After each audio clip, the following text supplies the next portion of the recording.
Hello, this is Jerry Morton. Welcome to my Finding My Way podcast.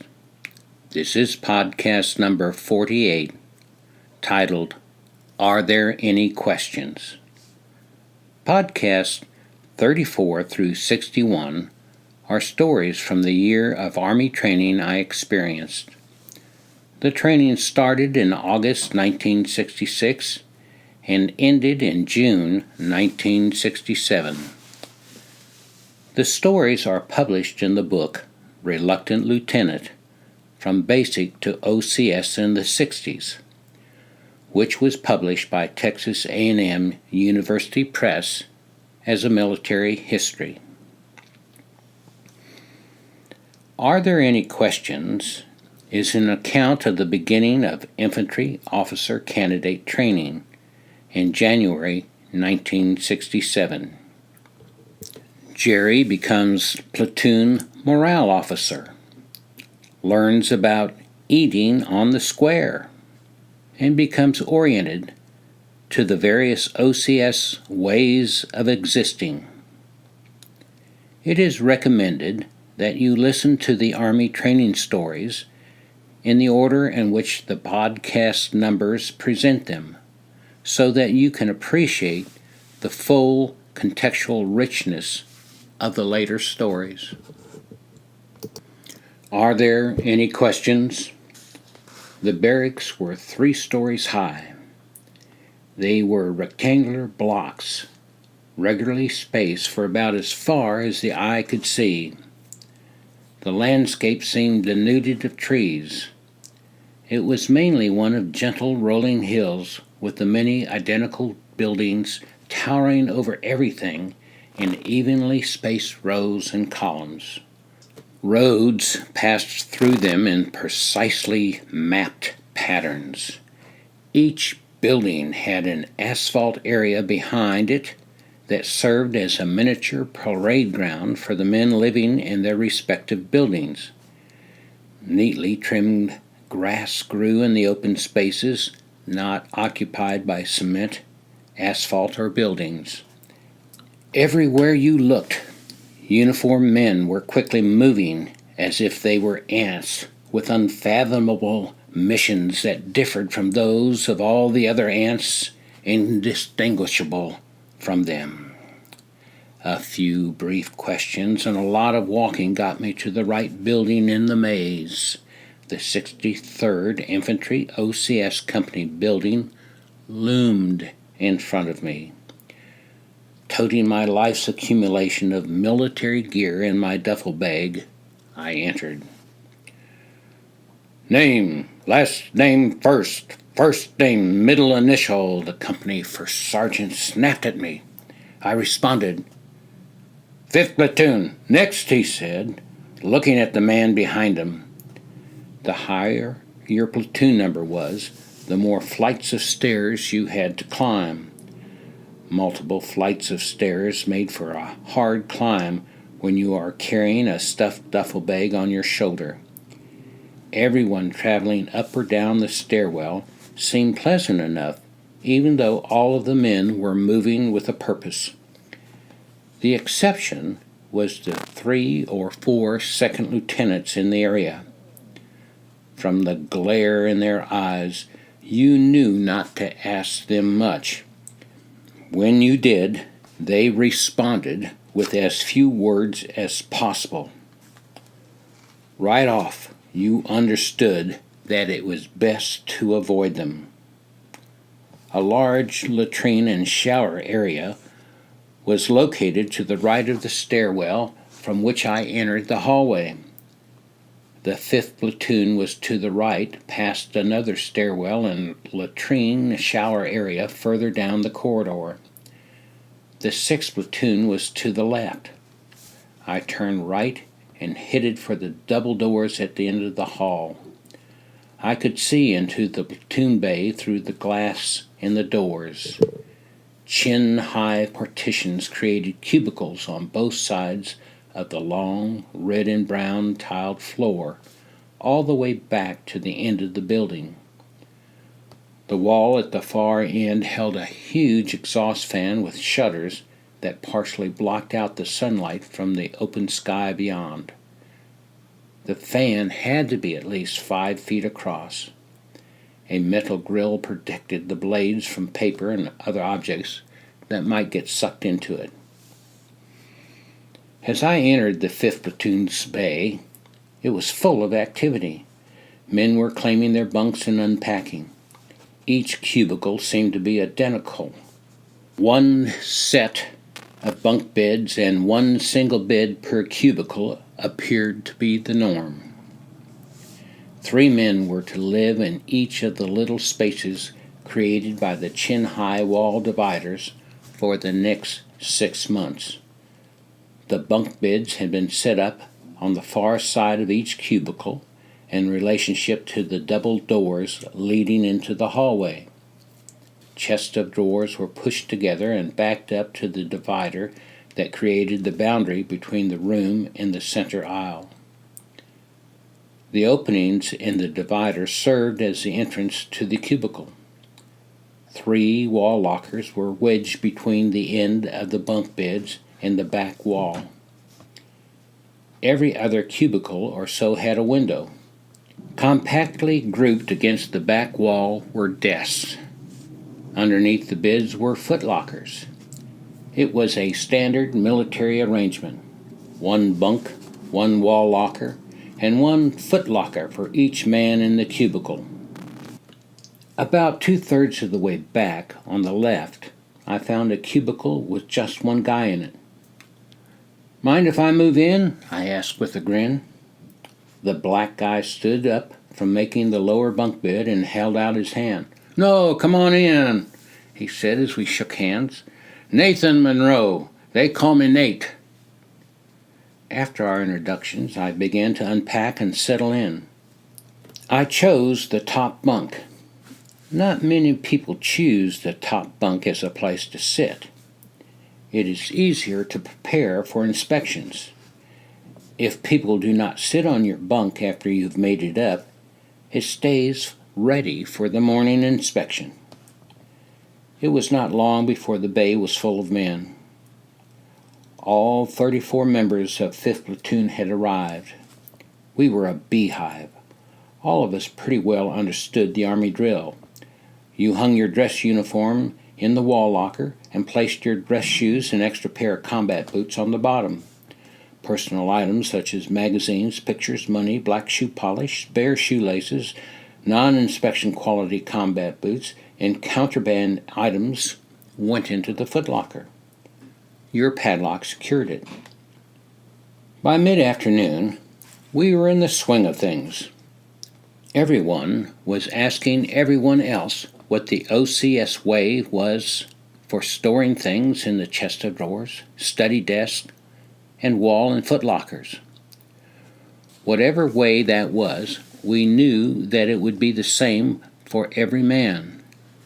The only storage area that received total agreement was the top drawer of each man's dresser. That was where your toilet gear went. "Attention!" shouted someone near the double doors at the end of the bay. Immediately, silence reigned except for the hushed sound of the hallway doors swinging to a slow stop. Those standing froze. The others sprang to their feet to stand at attention.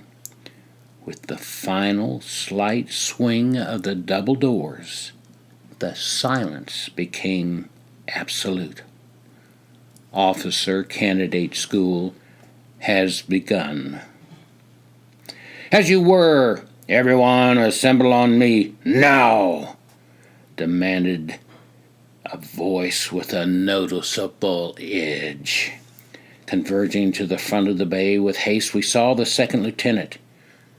He was solid as a rock.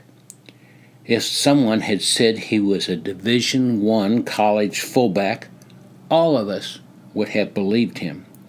His eyes were cold and expressionless. They matched the deep black color of his skin. The slight smile on his lips was incongruent with the menace in his eyes. His demeanor seemed to express a mixture of contempt and amusement. "Brown James," barked the lieutenant. We flinched at his words. "Here, sir," a tall, lanky fellow spoke up. "You're acting platoon leader," the lieutenant stated while looking at the clipboard cradled in the crook of his left arm. "Yes, sir," replied Brown. Continuing in his cryptic way, the lieutenant appointed acting squad leaders and assigned each of us to one of the 4 squads. My place was in the 2nd squad. When he finished assigning us to squads, I was astounded to hear him bark out my name. "Here, sir," I shouted, wondering what kind of trouble I was in. "You're the one with the master's degree in psychology?" he said, more as a challenge than as a statement. "Yes, sir," was my immediate reply. Damn, I had hoped to put that fact behind me. I just wanted to get through OCS with as little hassle as possible and get my branch transfer. "You're the platoon morale officer," he said, with a hard grin on his face. He turned to the acting platoon leader. "There will be a meeting in my office exactly 30 minutes from now," he said as he glanced at his watch. "Bring the squad leaders. Don't be late." With that, he did a sharp about-face and left. Second Lieutenant James White was 5th Platoon's tactical officer. We had already picked up on the fact that the tactical officer was referred to as the TAC. Our TAC was going to be with us almost all of the time. Rumor had it that the tactical officer was the one who made your life miserable or enabled you to tolerate it. He was the one you had to please. Lieutenant White did not appear to be the kind of man who would be pleased easily. When the platoon leader and squad leaders returned, we got the word. There would be a company formation at 1600 hours. Captain Clifford Green, the company commander, would officially welcome us. We were to be in proper uniform at the 0800 inspection in the morning. That meant wearing brass OCS insignia on our fatigue collars, OCS helmet liners, highly polished boots, and so forth. The leaders relayed additional information. The platoon bays would be inspected at 0800 hours the next morning. All personal gear was to be appropriately stored, the latrines cleaned, the platoon bay cleaned, and our personal appearance up to military standards. We would eat supper at 1800 hours and breakfast at 0700 hours. Lights were to be put out at 2200 hours. I still had to think to translate military time to real civilian time. We were all to be in our bunks at 10 p.m. with all lights out. The officer of the day would make spot inspections to see to it that this rule was followed. No lights except the ones in the latrine and the stairwell would be turned on before 0600 hours. This rule would be rigorously enforced. Other rules we were to follow included never having furniture polish or floor wax. We were not to use these items to maintain cleanliness. In addition, no floors were to be spit-shined. Candidates were not to waste their time or money on these items. No food of any kind was to be received by mail, and no food was to be stored in our footlockers or anywhere else in the barracks. We were to eat only what the Army gave us, where the Army gave it to us, and when the Army gave it. If we bought food at the PX or from a honey bun truck, we were to eat it immediately. No food was to be taken into the barracks. Slush funds were absolutely forbidden. Operating a slush fund was grounds for dismissal from OCS. That probably meant being sent immediately to Vietnam as a rifleman. All of our clothing had to be marked in the proper military fashion.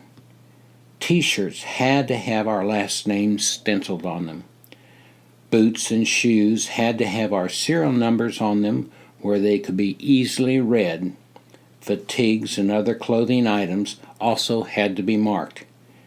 Baggy fatigues would not pass inspection. If necessary, shirts and pants were to be tailored at the waist, along the arms and legs, and elsewhere to make sure they fit neatly. It was always necessary. We were allowed to keep our footlockers locked. They would be randomly inspected. Contraband found inside it could be grounds for dismissal. Our wall lockers were to be unlocked and open for all inspections. All meals would be eaten on the square. That was a new one to most of us. We needed to have it explained. The explanation seemed to come from a B movie. I had seen old movies in which rich kids were sent to military-type boarding schools in England. They ate on the square. I knew it could be done. I just didn't know that I would have to do it myself one day. The procedure was to sit at attention at the dining table with your back perfectly straight and your eyes staring straight ahead. You never looked to the right or left, and you never, ever looked down at your food. All hand and arm movements were either straight up or down or at rigid 90-degree angles. Thus, once your fork had food on it, you would raise it straight up until it was at the same height as your mouth. You then would pull the fork back at a perfect 90-degree angle until it was about to strike your mouth.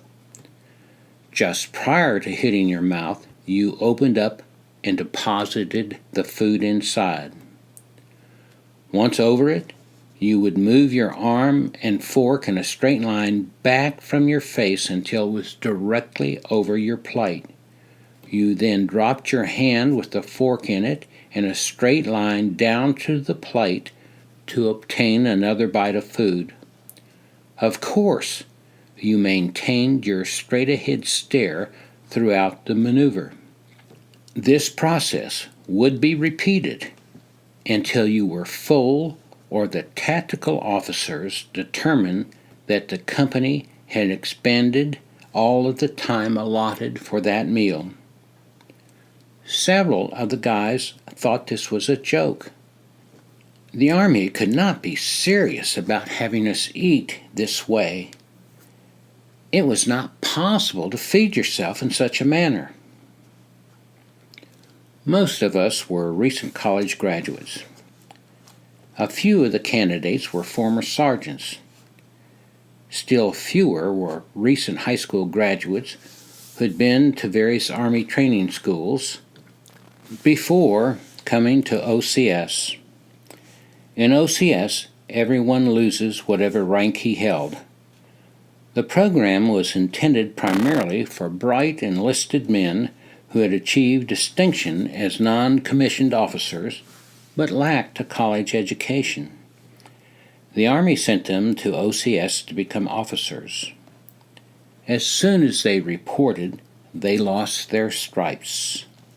The remaining candidates were college graduates who wanted to become officers but had not taken ROTC in college.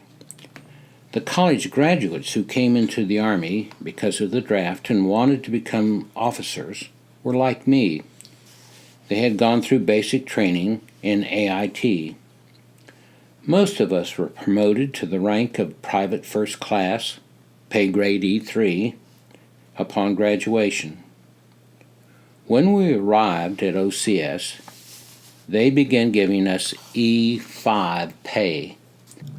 Buck sergeants are in pay grade E5. That's 3 stripes on your sleeve. We did not get to wear the stripes, of course, because we had to give them up to enter OCS.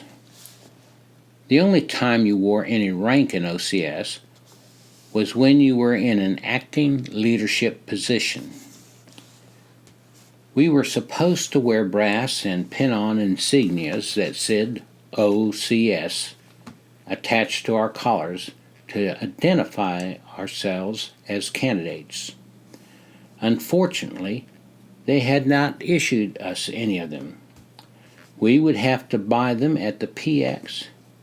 Even more unfortunate for us was the fact that we were going to be inspected at 0800 hours the next morning, and we were expected to have the proper insignia on our uniforms.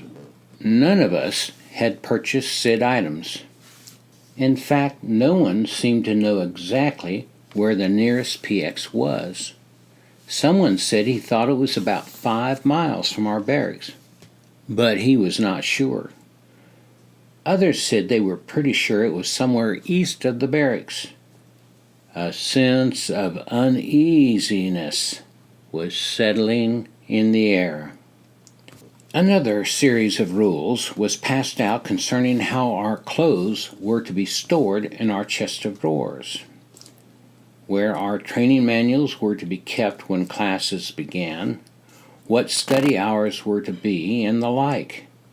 It was just too much to absorb at any one sitting. What we knew to do to prepare for the inspection would require a whole lot more time than we had before the inspection was to take place. Besides, this was our first afternoon here. They would understand that. We needed some time to settle in. Just to be on the safe side, most of us increased our ant-like behaviors. "Fall out! Fall out!" came the cry. We rushed to the stairwell and raced down them as fast as our legs would go. When we hit the second floor landing, we encountered members of the 3rd platoon pouring through the hallway door. You dared not slow down. All of us had seen the consequences of that in basic, and that was with the non-committed inductees. We were committed. We all wanted to do the right thing because we did not want to suffer the consequences of doing something wrong. Regrettably, we had yet to learn to identify what was right and what was wrong. That is a critical step in learning the Army way. Standing before our assembled group was a captain, a first lieutenant, and the company first sergeant. They were dressed in fatigues. Their tightly tailored uniforms displayed the athletic wireness of their bodies.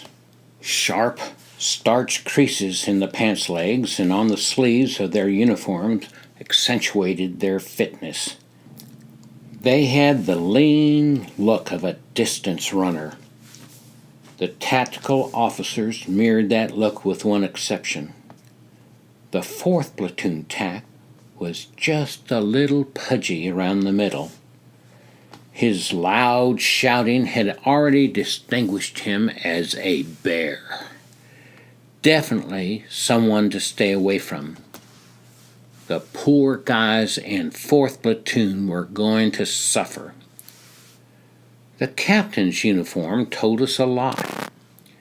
He was airborne qualified and had been in combat. He wore the blue and silver Combat Infantryman's Badge, CIB, and a pair of silver jump wings over his left breast pocket. This guy could teach us something important. I want to welcome you to 63rd Company, Infantry OCS, the captain began. It is our intention to provide you with the best training possible to make you fully qualified infantry second lieutenants. Your platoon tactical officers and the senior tactical officer, first lieutenant best, will provide you with the direction you need. If you have any questions, they will answer them. That is all. We were assembled on the asphalt by platoons at the rear of the barracks. 1st and 2nd platoon stood opposite 5th and 6th platoon. The mess hall was attached to the east end of the barracks behind 1st and 2nd platoon.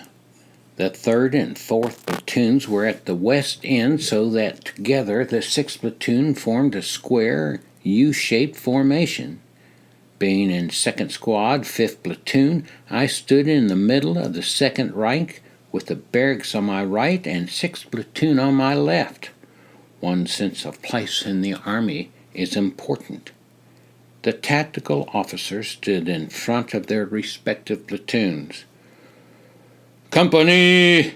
screamed Captain Green. "Platoon!" echoed each of the 6 tactical officers. "Attention!" Green commanded. The response was the sharp slap of the leather from 213 combat boots slamming in unison into the sides of an equal number of boots. These were eager feet. They wanted to do what was right. The minds controlling them were confused as to what was right, but there was no questioning the desire. In the silence, Captain Green performed a sharp about-face maneuver and disappeared into the barracks. "Parade!" Lieutenant Best shouted. "Parade!" echoed the 6 tacks. "Rest!" screamed Best. Again, we moved as one.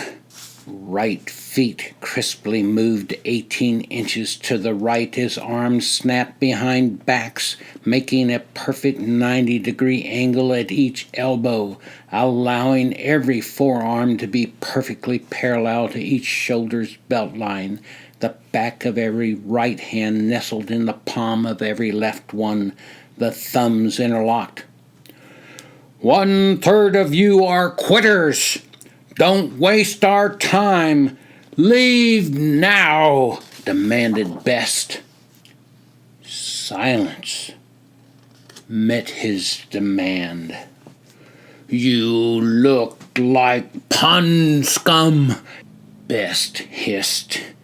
"You are a miserable excuse for soldiering. You'd better get with the program or your ass is grass. The mess hall will be open from 1700 hours to 1300 hours. The senior tactical officer pivoted his neck around from one end of the formation to the other, his eyes glowering. Returning his gaze to the front, he shouted, "Company! Platoon!" The 6 tactical officers responded in unison. "Attention!" screamed Best. Our combat boots again made that crisp smack-a-leather sound. "Tactical officers!" shouted Best. "Take charge of your platoons!" He then duplicated Captain Green's sharp about-face maneuver and disappeared into the barracks. As soon as the senior tactical officer was out of sight, the tacks individually shouted, "Dismissed!" In a surge of bodies, we bolted into the barracks and up the stairs. It had started. We had to get with the program. We were going to be in a world of hurt until we got things figured out. Others had completed it. So could I. The only unknowns were how to do it and how much pain I would have to endure while doing it.